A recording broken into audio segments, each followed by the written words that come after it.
This is Pretty Much Pop, a culture podcast living on long after the thrill of living is gone. Today we're talking about how we relate to the music of our childhood. Are we forever frozen in our adolescent tastes, or do we naturally shed the sounds of youth? This is Mark Lintonmeyer, still trying to transpose the solo from the Cars' Magic to B flat to write for my saxophonist.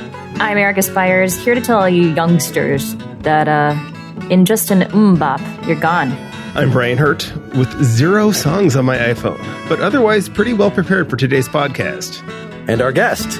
Hi, everybody. I'm John Lamoreaux from the Hustle Podcast, and nostalgia is kind of my thing, so this is the perfect conversation to have. Yes, I noticed we have some overlap in our guests on my music podcast and your music podcast. I think we're in touch with some of the same publicity people, but you seem to concentrate very heavily on things that they had their big hit in the 80s or something. So that's not a coincidence. That's part of your modus. Well, the original intent of the podcast was to seek out people who had a shot, whether that's one hit, one album, performed on Carson, whatever it might be. They had a moment in the sun and it didn't last very long.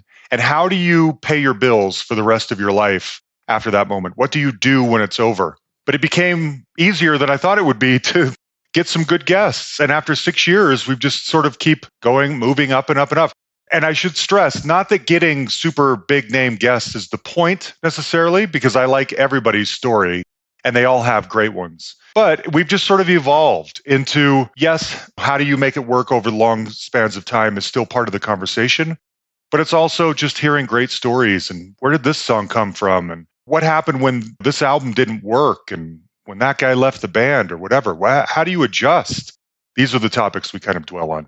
Yep. So given that background, we had a little email exchange and decided on this topic that we all probably had something to say about, although we should probably start with Brian so you can give your usual disclaimer. What? Okay, sure. So I wouldn't say that I dislike music, because who dislikes music, though, to be fair? Very late before the start of our show, I shared an article from The Atlantic about this phenomenon of people who supposedly don't like music. It's a phenomenon called Suckagia. This is like telling people that I eat, but I don't like the taste of food. Which has got to be a thing also. I'm sure it is. Yeah. Musical anhedonia. It's not that I don't like music, but I never seek it out. And it really is true. I have no songs on my iPhone.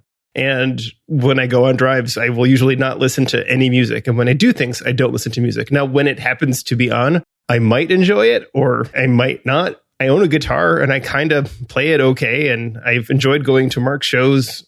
And there are some musicals I like. But all things being equal, it's just not what I would choose to spend my time seeking out and doing. I do have some music I listened to in my youth. I don't stand by it and defend it as being good. It's just what I listen to. I said on an earlier podcast, Angela on The Office at one point says that she just doesn't like the general spirit of music. So that's what you're up against. Listeners, your taste in music are probably better than mine. So it's good to have that very low bar to get over. And you done it with me. All right. So thanks for singling me out, Mark. Why don't the three of you continue and I'll just chime in once in a while. I really wish, no, it's too good, Brian. I really wish that the listeners could see the faces that John is making as Brian. Brian is saying the most ridiculous stuff ever. I'm just, my face is grimacing and contorting. This is tough for me to hear. Let's help give John the Erica background. So Erica, you've had in your family music baked in from the start. It is your profession. Give us a little of that background in terms of your relation to your childhood music. Yeah, it's funny to say, like, it is my profession. And that it's weird for me to say that because you never really, well, I mean, maybe some people do, but you never really feel like you make it, right? But actually, you're right. By you saying that, I'm like, oh, yeah, right before this, I did give a lesson to somebody for music. And then last week, I played for a wedding for money. And, yeah, I do. Like, I am a professional musician, but that also makes my love of music very complicated.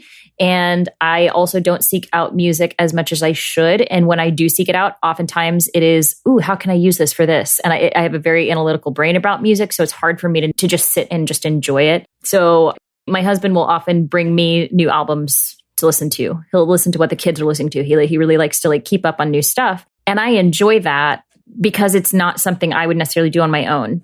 I would normally, if I would normally listen to it with the thought of, oh, one of my kids could sing that for an audition. And that becomes a little burdensome at times. But yeah, all that being said, I love music. I don't know who I would be without it. And my mother and father started singing to us when we were in the womb. And, we could probably match pitch before we could really form sentences. So what you're saying is thank you for the music, the songs you're singing. Absolutely. Thanks for all and for those who aren't regular listeners, in addition to all that, Erica also performs on Broadway. So it's not like she's just a music teacher. Come on.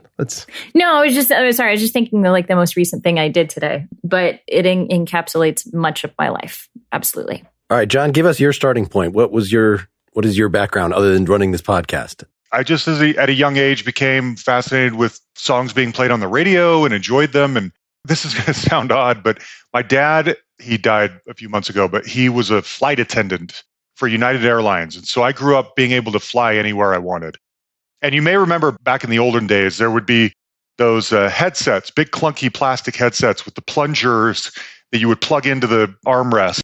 And they'd have about 12 or 15 different radio stations on the plane.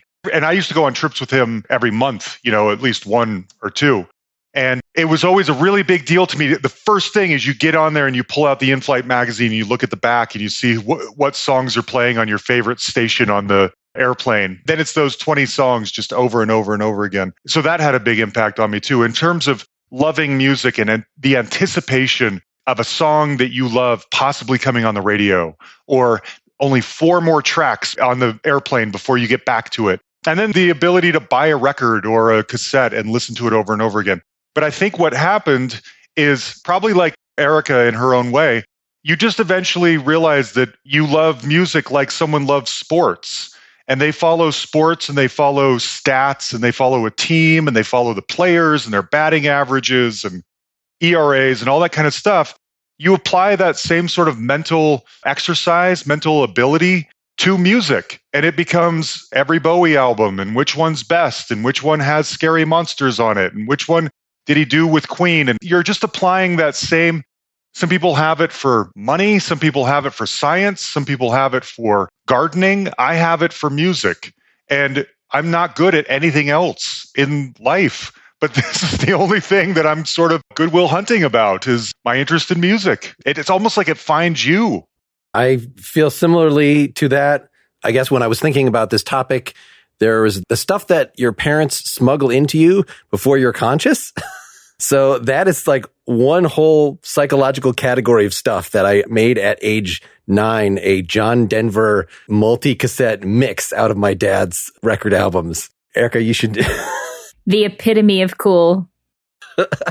I love John Denver. I have no problem with John Denver. Listen to elevator music. I like to, when I'm interviewing musicians and we're analyzing their songs, to accuse them of, certainly that is something that probably got to you in your prehistory. That, like, there's all these things, where you watch Ricky Ricardo on TV. Like, if you're a rock and roller and have no actual connection to Latin music and you slip in a little tango somewhere, it's probably because either the Beatles did something like that or because you have these prehistory things that, so a lot of the goofy stuff that ultimately makes music enjoyable to us are these things that just at a very young age turned us on, like what makes the major chord so nice, which is interesting. Then when I run into somebody whose parent was like a musicologist or something like that, who had a really messed up beginning, that like my bandmate from college, Steve, like the first album he ever heard was the Beatles' White Album. Whereas this was something that I had to like grow toward and discover in high school. So yes, then there's the stuff that when you actually maybe hit, I don't know, for me it was like maybe age 11 where you're listening to the radio and I was taping stuff off the radio and there's just all these cheesy Michael Jackson Beat It, and that's when I got into the Cars and stuff like that. But then gradually morphing into you as adolescent, and if you're like me and John at least, probably this is probably when it really kicked in, becoming the amateur scholar of the form and wanting to reach far and wide. But then, yeah, I guess what I'm interested in is from those 3 phases, how much that actually persists in you as an adult. How much do you actually still listen to the stuff? How much would you defend it? Is some of it just a guilty pleasure? This is the questions that were driving me to come up with this topic. The older I get, I don't feel like anything should be a guilty pleasure unless it's something that's like actually gross, something that kind of hurts other people. And you're like, oh, that feels guilty. Like that's something you should feel guilty about. But if it's just a song. If it makes you happy, why should you ever feel guilt about enjoying yourself? Totally agree. Well, and maybe that is something that is more common for young adults that have something to prove still.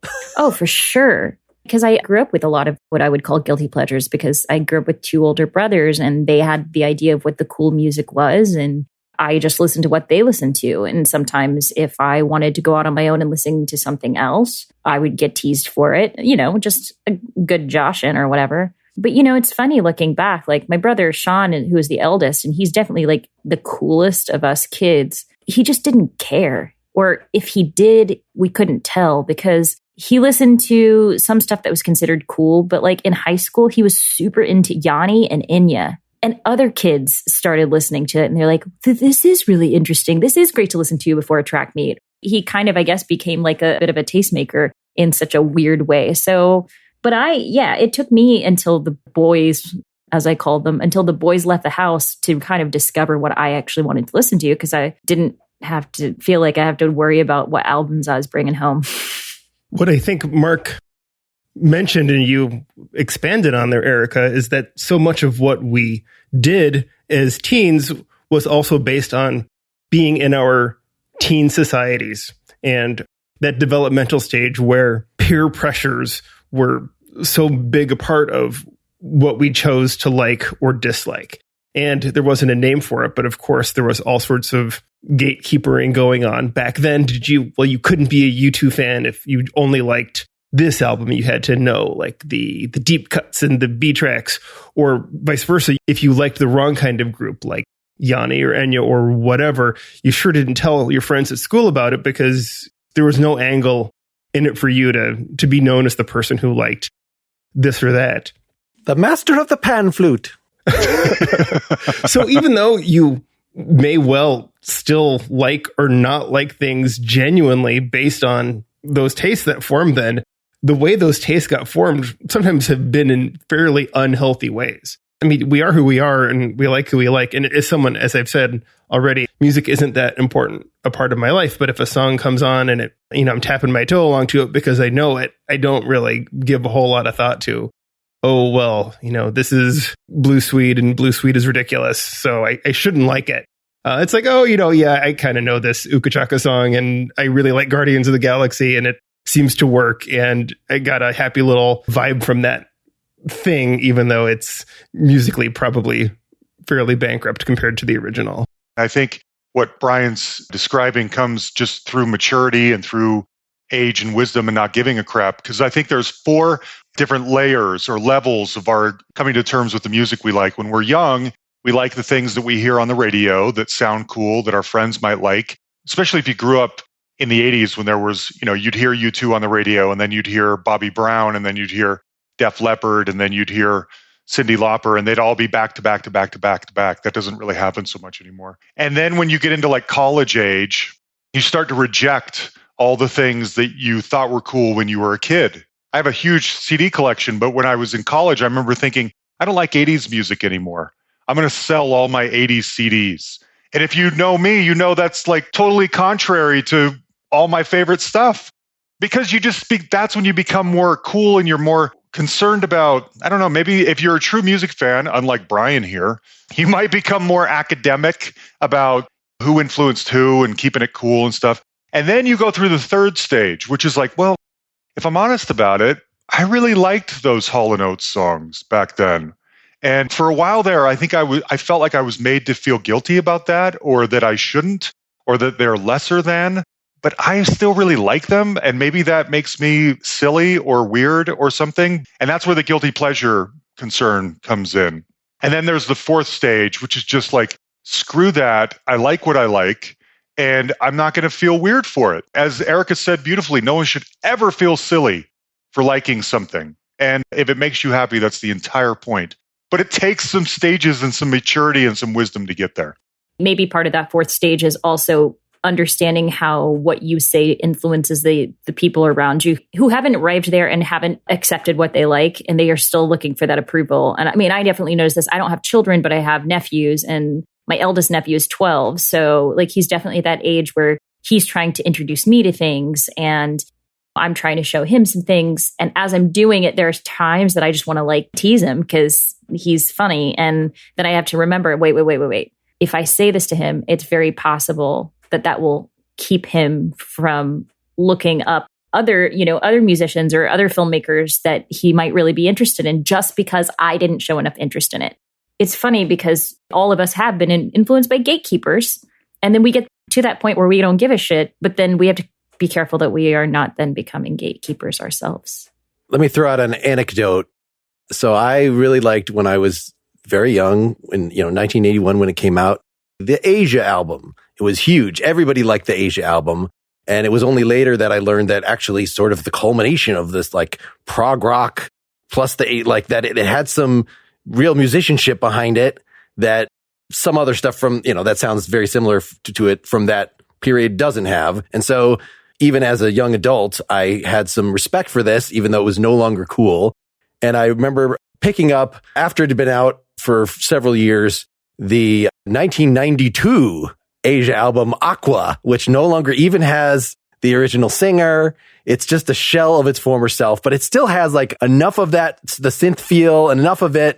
I was discussing this with a musician friend of mine, and he was like, there's just some people that just get stuck in a certain genre of music, these certain artists, and those are the only people that would possibly like this album, because this is objectively a bad album, just a shell of its former self, however you feel about the original album.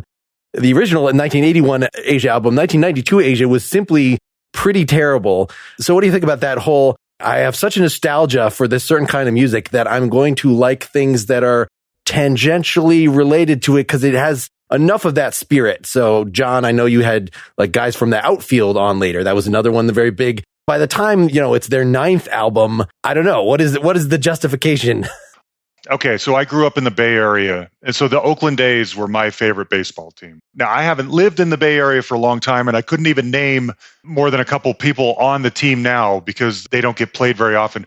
But my heart is still with the Oakland A's because when I was 10, 11, 12 years old, that was my team. And because of that, I'm going to root for them. If they're in the World Series, I'm going to hope that they do well. And I think similarly, we stay attached to bands for lots of reasons. I mean, Aqua, first of all, you're underselling Aqua here. Asia was fine. Asia did okay. Not every album's going to be as good as the debut, but Asia did some really interesting stuff. And you love them, and so your heart is already open to whatever it is they're going to create. So you're willing to go in and listen to Aqua and at least pluck out the parts that you like.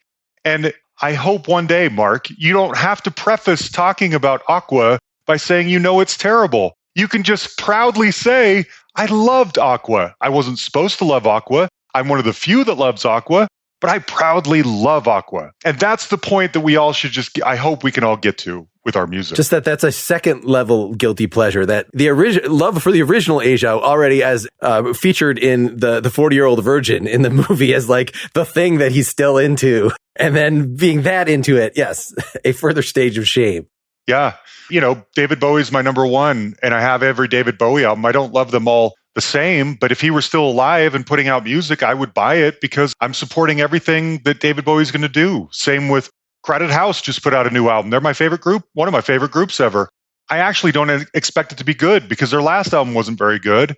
Neil Finn's solo stuff hasn't been that great. But I'm going to listen to it and I'm going to give it my whole heart because I love them. I'm on board for whatever they do, We're loyal. We're loyal to the things that struck us at some point. And for music, it's most often when you're like 10 to 16 years old.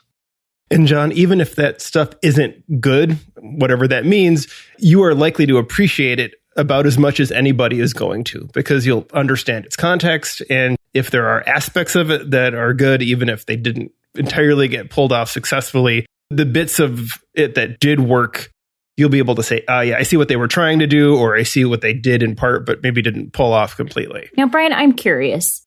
As the resident naysayer, is there something that you actually, is there one song or a couple of songs that when you hear them, you're like, yeah, this one. And it could be either that it makes you really happy or it just it reminds me of a movie. Maybe it's a soundtrack. It reaches deep into your loins. I find that songs that I think of as anthems, rock anthems, often I kind of get what's going on there. And when it kind of builds to that crescendo and it's definitely driving you on towards, and, there's Pink Floyd ones that come to mind. There are even some songs and musicals, with the anthem, and that invariably is in the middle of an Andrew Lloyd Webber. And I put on Amazon Prime to get ready for this podcast, and I did listen to it in an entire car ride recently. And I put on the musicals channel for a while. And it's so weird hearing the Les Mis, I guess it's the end of Act 1. Do you hear the people sing song? And it's like out of context. It's like so weird that it's just happening. But by the time it's over, it's like, yeah, the beating of distance drums is matching the beating of my heart. And then the song was over. I was like, meh. That's good. Then you get into like why an album is great, right? Rather as opposed to a song, because yes, a song has a limited time where it can really affect you. But I remember meeting people specifically in college who were like, I really like soundtracks. I don't know if that's because that became a big thing around that time when I was in college, but people got really into soundtracks, and it was almost like a gateway drug for them into classical music. They were afraid to ever get into classical, but boy, they liked. Somebody was like, I really love the soundtrack for the Red Violin, or I really love the soundtrack to Amelie. So yeah, I think that's part of it too, is like, Brian, when you first started talking about it, I was like, well, you probably do appreciate music. You just hadn't been taught how to appreciate music. You hadn't been taught all the ways in which it does affect you. So you just don't think about it. I don't take it personally as a musician that you don't care. There are things I feel like I don't care about either, but oh, see, I dislike it despite you, Erica. But to John's point, I really resonated this idea of there are things that I like and geek out on. And I'm just sort of at that age where maybe it's not going to be music at this point in my life. And if it's certain authors or certain, types of movies or just whatever, like I know my areas of interest, and that's where I'm going to focus it's not a decision so much as, well, I know I have limited time and I do with it what I want. And I naturally gravitate towards those things. And when I'm doing stuff where my hands are busy, but my ears are free, it doesn't ever end up being music. It's a sporting event, or it's a podcast, or it's an audiobook. Brian, I'm curious, do you own any CDs or records? I don't think I do, actually. I used to own tapes. I don't have a tape player in my car now. So the impulse to, I'm in the mood to hear Bohemian Rhapsody or whatever, I'm going to go pull the Queen Greatest Hits CD off the shelf and put it on in my car and go for a drive. You don't have that impulse ever. No, I wouldn't say so. That's so foreign to me, but that's so fascinating. I don't have the impulse to eat a lot of guacamole.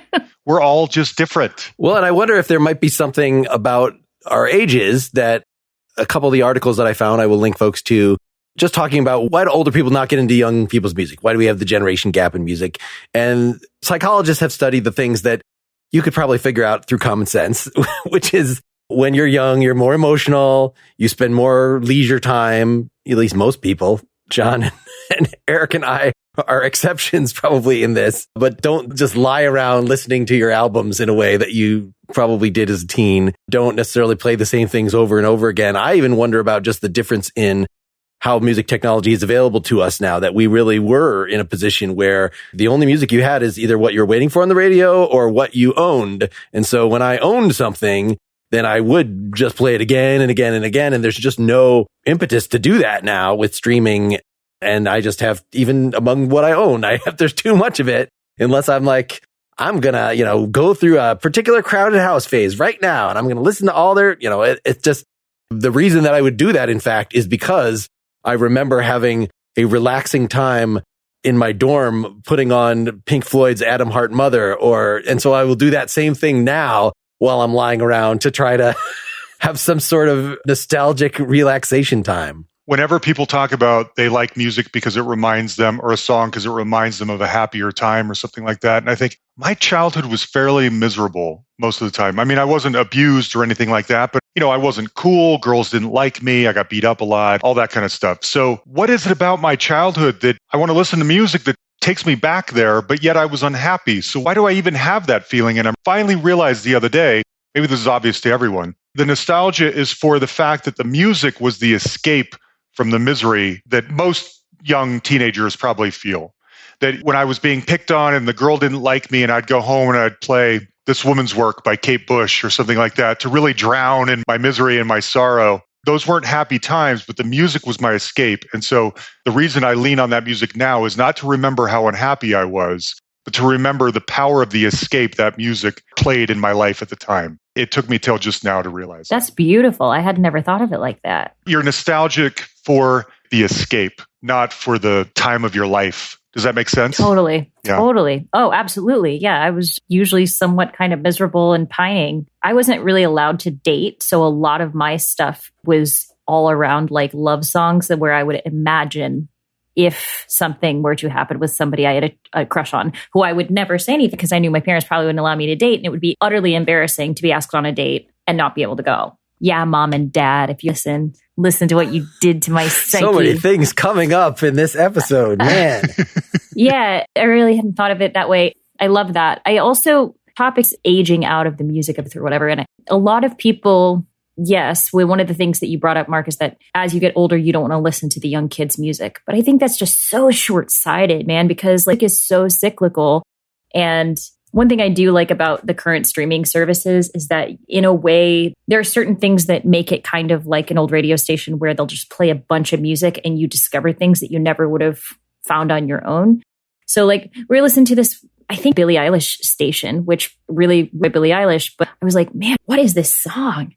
It has a very Bowie feel to it. And it was Harry Styles. And I was like, what? Harry Styles? And then there was another song that came on later on. And I was like, I really like this too. It's another Harry Styles song. I guess I like Harry Styles now. Or Olivia Rodrigo, like her album, the entire supposed to be listened to as a full album rather than as one song and a song. And the kids are like on the train of this. They're actually listening to her whole album and it's cool. So if you don't like the music that the kids are listening to, give it another 10 years. And at that point, they'll probably have been influenced by the stuff that you grew up with. It's funny you say those two in particular, Erica, because my 14-year-old daughter is obsessed with Harry Styles and she loves Olivia. And when we're done here, the kids and I are going to go for a drive so that we can listen to the new Olivia album and some Harry Styles in the car loudly and kind of enjoy the Sunday. That's our thing. It's funny you would mention those two in particular. And I'm like you. Harry is amazing. I get it. I'm so glad that she likes music I can get behind. It's great stuff. He's a talented guy.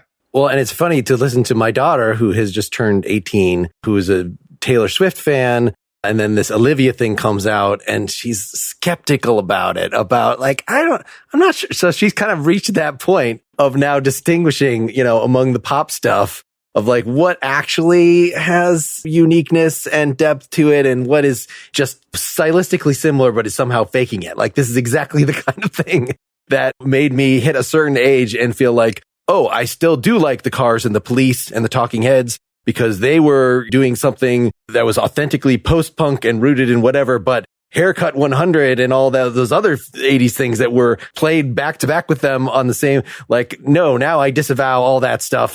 And I was even never into some of, you mentioned, John, sort of the Bobby Brown and all this stuff being played in a row.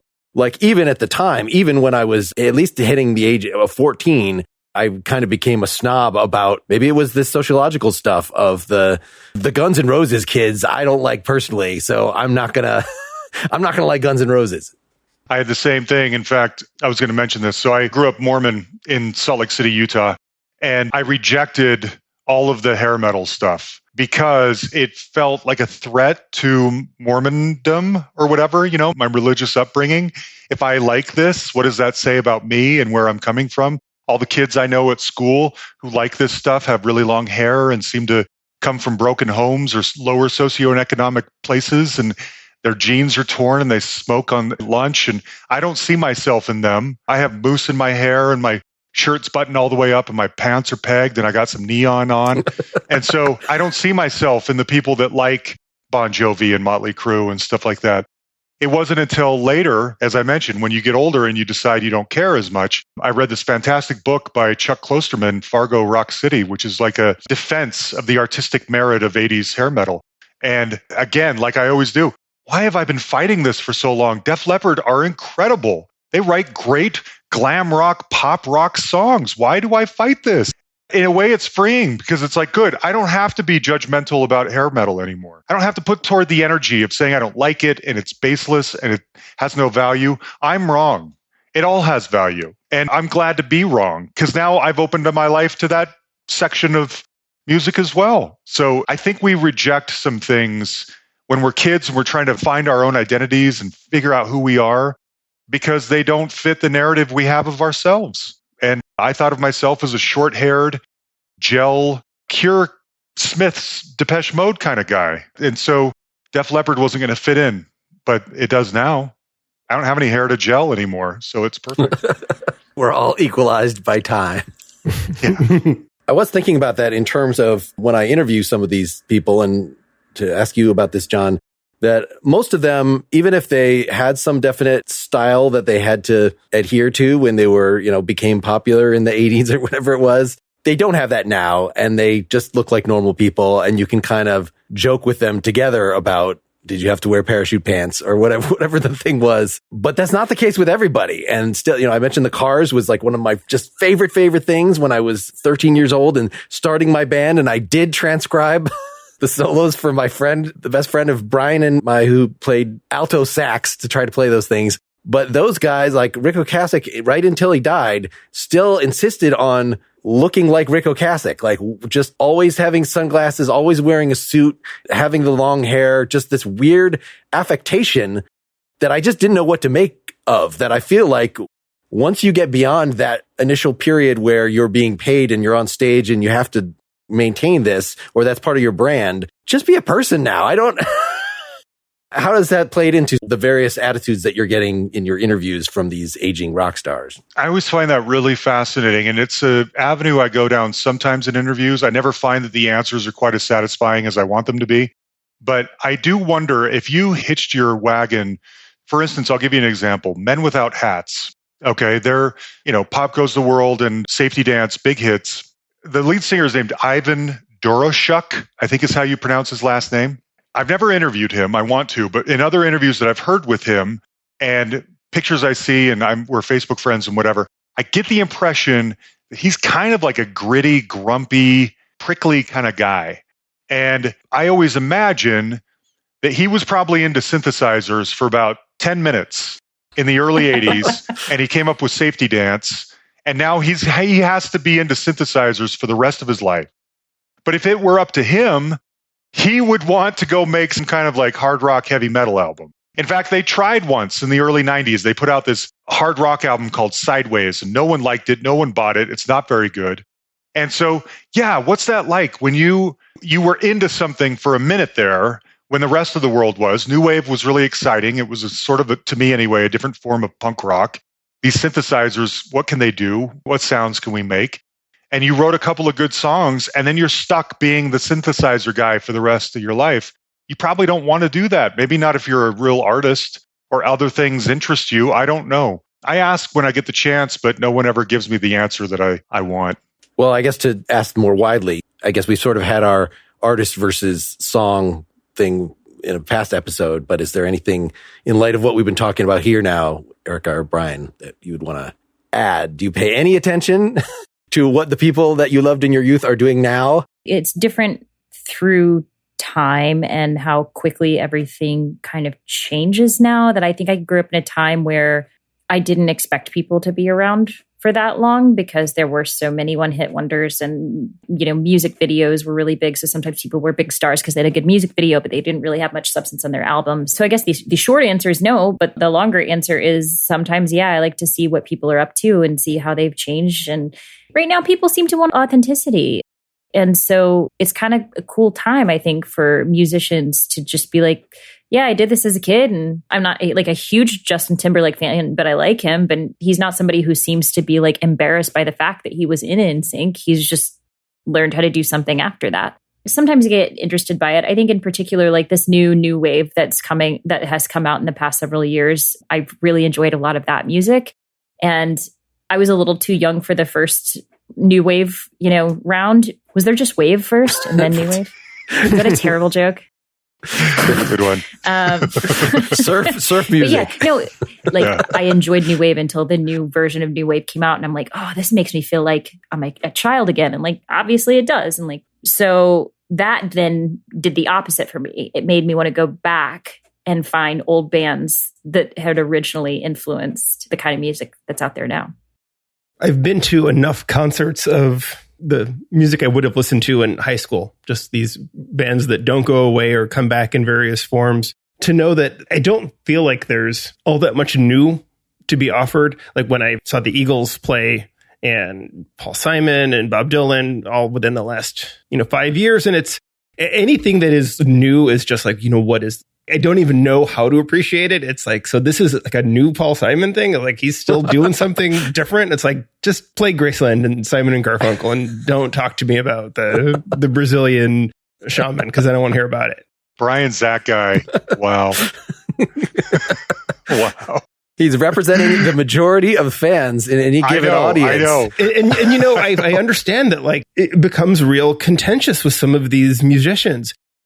I thought that Van Morrison is well known for not wanting to play his old stuff and getting a lot of grief from his fans who came to hear Tupelo Honey, but that's not what he wants to do. And so what do you do is you're an artist, but you are also creating a product for consumers. And there's a lot of different things going into this often very expensive transaction of having a concert. So Bob Dylan in particular, that was you have to be a Bob Dylan fan, like a really committed fan to enjoy his concert, because it's things you haven't really heard of or things that you have heard of, but like you didn't even realize it was that song until afterwards you go online to see what he played. It's like, wait, that was a brown-eyed or sweet-eyed lady of the lowlands or whatever that is. Like I totally didn't recognize that at all because of how it came out. That was a weird evening for the audience. That's right. Like, for Christ's sake, say hello, Lincoln, at least once during the performance. Like, there was no acknowledgement that he was in a town. I wanted 2 words out of him. I had the exact same experience with Bob Dylan. I saw him and he never engaged with the audience at all. We were halfway through Like a Rolling Stone before I realized that's what the song was. Because it's going really fast and he's sort of like murmuring through the chorus. And this is Like a Rolling Stone. I hadn't picked up on that yet. But, you mentioned people like Van Morrison. I think that's what a lot of those types of artists fans love about them. For instance, I saw Todd Rundgren in concert. I've seen him a couple of times. People love Todd. I don't quite get it. I don't dislike Todd, but I'm not, the obsessive that some people are. The first time I saw him was probably the worst concert I've ever been to because it was all sort of made up on the spot. And instead of playing a lot of songs, he would play a song like a big hit, Hello, It's Me or something, very quickly on the piano. Then he would give his whole heart and soul into singing like an old radio jingle that he grew up on in the 40s or 50s. Or like, a commercial or the theme song to the kinds of songs that boys on Stand By Me would sing while they're looking for the dead body, that kind of stuff. That's what the whole night almost with Todd Rundgren was. I was so frustrated. I'm just like, this is not what I came here for. But his fans loved it. I was the youngest guy in the room by far, and everyone else was just lapping this up. Because they probably loved Todd for decades, and this is a unique experience to them. Yes, I don't want to hear Blinded by the Light or whatever again. Every time I see you, you play the hits. I'd rather have you sing Ovaltine commercials from the 50s. That's what I want. And so they were so happy, and I hated it. Well, and that's so funny that he's doing the exact thing that we're pondering in this discussion of what actually catches your mind, what is going to engage you. Even despite your best efforts. And I find even now, commercial jingles from my childhood have space that cannot be relet. Too bad. So that is an essential part of, what makes this so insidious of the music of our childhood getting into us. I find too, I don't know if you guys are like this, that really especially since starting the podcast, I just don't have time to stay up on new music anymore because I'm always researching somebody. Like I'm interviewing Paula Cole this coming week. And Paula Cole's great, but I don't know every Paula Cole album by heart, and I feel like I owe it to her that I should. So I have to listen to every Paula Cole album. I'm happy to do that, but I can't go listen to the new Billie Eilish because I got to study Paula Cole for a few days. See, that's what I was talking about in the beginning. It's tough, right? It's tough to love something when it starts to become your work. Yes. And I find too, and I don't know if you can relate to this, but really the only bands that I'm interested in new music from are the bands that I grew up on. Trash Can Sinatra's or Hall & Oates or Tears for Fears or Crowded House or whatever puts out a new album, and that's what I want to hear. That bumps up to the top of my want to hear list. The new Discovery playlist on Spotify, as much as I respect that they do that, I don't have time for that. I barely have time to catch up on the new Simple Minds album that I've been looking forward to, let alone, some band I don't even know. I don't have any more brain or heart space to devote to falling in love with someone new. This is why the government will come eventually and burn all the old records and things so that new artists can have headspace to fill. What's this grumpy guy?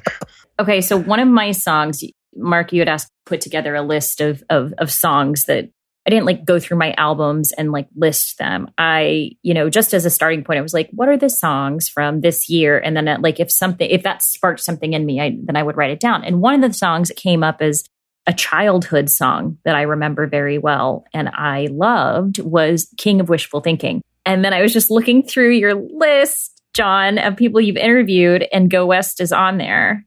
I didn't even realize until I looked it up. I've had the lead singer, the songwriter, and the producer all on the show. I love that song too. It's such a good song, right? And yes, it just makes you so happy. The video makes zero sense from what I can understand, but it is just quintessential 80s, man. Or is it 90s? Is it early 90s? Early 90s, 90, 91, I think, but still. Yeah. Not far off. Yeah, boy. I suggest you guys check out that video because you'll just be taken back to a different time and place. What's even better is the Jimmy Fallon, Paul Rudd parody of that video. That's also out there. Paul Rudd came on The Tonight Show. They did a scene-by-scene perfect parody of that video, and it's hilarious. Oh, great. That is a song that still goes through my head now that I really enjoyed at the time, but I have never once, I will now actually, but I have never once gone back to it because I realized pretty shortly after it was popular that Mayor of Simpleton, XTC became the thing that I almost listened to the exclusion of everything else for a couple years in college versus this thing that was stylistically similar to it, but that I decided was emotionally empty in some way. There was a fake. So that's a great example of something that I don't consider it shameful now. I still remember it fondly now, but it definitely played a role in this dynamic. Mark, the beauty of all of this is that you can love them both. I'm a huge XTC fan and a huge Go West fan, and I love both those songs. And mentioning that Jimmy Fallon bit, that is how actually I get exposed to a lot of music, is because, I'm part of pop culture. I'm on a pop culture podcast, and you come across it. I admit I was exposed to the song Driver's License through the SNL sketch about the guys in the bar listening to the song Driver's License. And I've since listened to a bit of Olivia Rodrigo, but I didn't know who or what she was. And I get it. I mean, I don't think I have a complete inability to appreciate it. I just don't seek it out. So I don't know who among us have seen the movie Cruella. I think it may be coming up in an upcoming discussion, but all the throwback music done in a Martin Scorsese way to the point to being intolerable, to go to instantly recognizable music all the time to punch up a movie or a TV show. It's I see why people do it. It has this huge nostalgic, emotional impact that takes absolutely no work to do because, I don't have to earn it. I just have to play it. And people will certainly have a feeling just by listening to it. So why bother doing something difficult when I can do something easy and just play cheap, easily accessed? I don't know if you want to call it nostalgia exactly, but I think certain songs evoke pretty base feelings very quickly and easily. But I need to point out in that film, they play the Stooges' I Want to Be Your Dog. In other words, the cast members are actually playing it. They're playing their own cover version of it in a key point as if this is their original creation. And I think that's one of the most popular Iggy and the Stooges songs ever. But still, it was never a radio hit, at least maybe before I was conscious it was. But it is a key underground music staple as opposed to being something that is nostalgized again and again. As far as I'm aware, it never rose to that level. So that was an interesting choice to get something that certainly has nostalgia for a lot of people, but is for a select group of snobs. It has nostalgia value like us. It's funny. Everything Brian's saying that are deterrents for that movie, I now want to see the movie because of everything he just said. If you're telling me that I'm going to go see Cruella and they're going to sprinkle in some of my favorite songs and key sings to make me feel something or react a certain way, I'm there. John, I'm not saying it didn't work. I know. I'm just giving you It was hard. done so much that it became distracting. Yeah, I can from see my that. perspective. What kind of music are you talking about that you said was throwback music? 60s stuff, right? 60s and 70s, I feel. And all very, very on the nose. How did you feel about Moulin Rouge when it came out? Did you see it when it came out? Did that bother you? Did you feel like it was just kind of base level trying to play with your emotions with the type of music that it selected? Where they sing Phil Collins songs and stuff. Yeah, I did see it when it came out. And I actually rewatched it not too long ago. I feel like it was, because it was a musical and because they were adapting these songs, it wasn't soundtrack. It was much like a lot of the jukebox musicals like Mamma Mia and Across the Universe. It takes a little bit more work to say, I'm going to take these and I'm going to make it the narrative, not just I'm going to make it something that's going on while action is happening to punch up what we're doing, whether it succeeds or fails. I like it well enough, but I also tend to think that Baz Luhrmann is pretty good at what he's doing. Didn't bother me nearly as much. And I admit, I really like Across the Universe among all those movies. And I think I've seen it a bunch of times just because I think it's so well put together. I didn't get through it. I didn't care for it, but I thought Moulin Rouge was genius. The mashups of all those songs and intermerging and all that, I thought that was genius. I've seen the movie a second time and it didn't hold up as well, but that first time I just was blown away by what I was seeing. I've never seen Across the Universe, so I can't tell you. I've listened to the soundtrack of it, and I've liked a lot of the covers. But yeah, Moulin Rouge, there were moments where I was like, it's great. And then there were other times where I did feel like I was like, okay, this feels pandery. This song doesn't quite feel like it works or whatever. But overall, like, I agree, Baz is pretty awesome. But it was kind of cool. I feel like maybe that movie did so well because it had people on both sides who loved it and hated it. So we talked about it for a really long time. I like the fact that we're kind of closing out here by going through a little of our personal list that we provided. I wanted to ask John, some of the ones you picked out were not big radio. And in fact, none of these four were big radio hits. Like some of them I'm familiar with. This Joe Boxer's Just Got Lucky, when I was listening to the link that you provided for that, I totally know that song, but like I didn't know that I know it. I don't know what it was, but something about your questions, knowing what we were going to talk about here, these were the songs that popped to mind because the first three, especially Just Got Lucky, which happened to play over the closing credits of The 40-Year-Old Virgin. Talked about that earlier. And Message to My Girl by Split Enz and That Smiling Face by Camouflage. The second two especially were songs that I loved, but barely heard once in a great while on the radio. We've been talking a lot about the power of hearing those songs you like at the radio and sitting there with a recorder ready to record them if they ever came on or whatever. Those were songs that, I'd hear once every other year or something like that. And if you did and you were lucky that they would tell you who sang it and what the name of the song was. Sometimes it'd be in the mix of four and you wouldn't know. So something about your questions, Mark, were sparking songs that specifically reminded me of sitting by the radio, hoping and praying that the song that you heard once that you thought you liked, but you don't know what it's called or who it's by would come on and that you'd recognize it in time to hit record so that you could have it to keep it forever.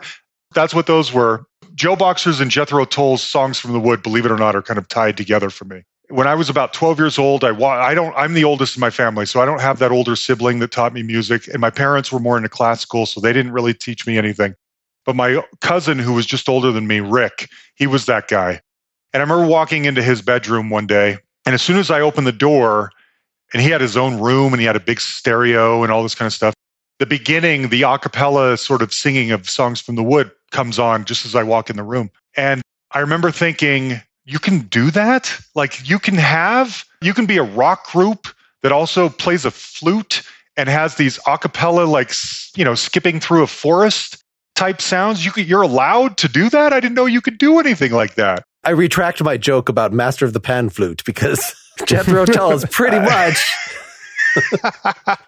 Yes. That song and the video for Just Got Lucky by the Joe Boxers cemented in my mind an image of what England must feel like, look like, and be like. And for whatever reason, the sound of England, and now I know that you wouldn't normally connect Jethro Tull with Joe Boxers or the Smiths or New Order or Echo and the Bunnymen, but to me, the sound of that music is so specifically and uniquely from the UK and couldn't come from basically anywhere else that my ears became attuned to that sound. And I realized early on that if it was coming from the UK, I was probably going to like it because they just did something different over there. And so with Joe Boxers, it was this sense memory of the video. The clothes they were wearing, it reminds me of Come On Eileen by Dexy's Midnight Runners, or maybe Madness, Our House, that kind of shabby clothes and the happy-go-lucky kind of personas mixed with this sound that could only come from the UK. It really speaks to me. I don't know why. So those are the 4 songs that came to mind based on your questioning. All right. Well, you've given me a next possible music topic, which is the wonder of music from other lands and how that creates a place of fantasy in us and has that special appeal. Well, we should wrap up here. Thanks so much for joining us, John. This was fun. Thanks, guys, for asking me to do this. Thank you, John, for joining us. Yeah, thanks for being our guest. And thank you, listeners. Bye-bye. Get more Pretty Much Pop at prettymuchpop.com. Get bonus content for every episode at patreon.com/prettymuchpop. Pretty Much Pop is part of the Partially Examined Life podcast network, and it's also presented by openculture.com.